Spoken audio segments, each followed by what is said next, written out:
I want to thank you for being here, and certainly want to thank Senator Menendez for all of the efforts that we've worked together on. And I think this effort that we've worked on together could end up having as much long-term effect on people in need as anything that we've worked on together. I know there are numbers of issues in the foreign policy arena right now.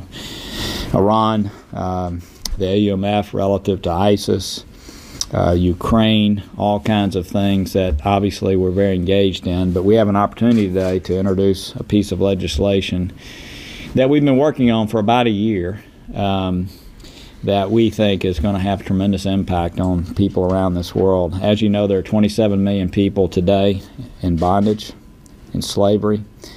Many people are aware of the sexual servitude that exists around the world. Less people are aware of what happens in brick kilns, rug manufacturing, just everyday businesses.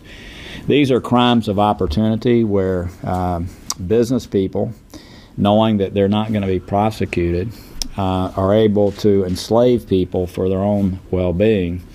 And what we have found is that people who are poor and impoverished don't have access to the criminal justice system in many places around the world. So this bill, which by the way I believe to be a very bold piece of legislation, which by the way is conducting foreign aid in a very transformative way by engaging the private sector and leveraging the great leadership abilities of our country.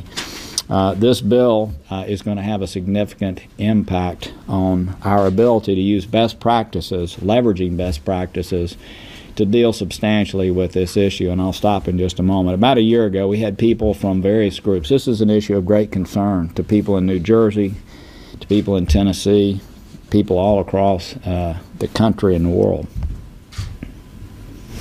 We have a situation where people who've been engaged in this for many years came to see us about a year ago on some incremental support, which you would expect them to do.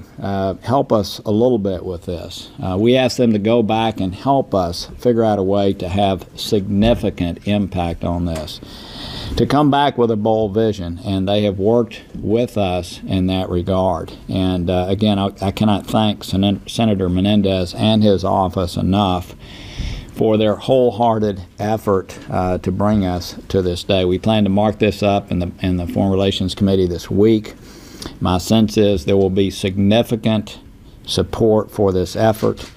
American leadership regarding this issue is something that matters. Other countries will follow our lead, and there's no question that the private sector will come to the table, in my mind, to help us leverage this effort. So with that, I know there may be some questions. I don't want to talk too long. I know we both have a lot happening today. I'd like to introduce Senator Menendez, my friend, my partner, and a great colleague. Thank you.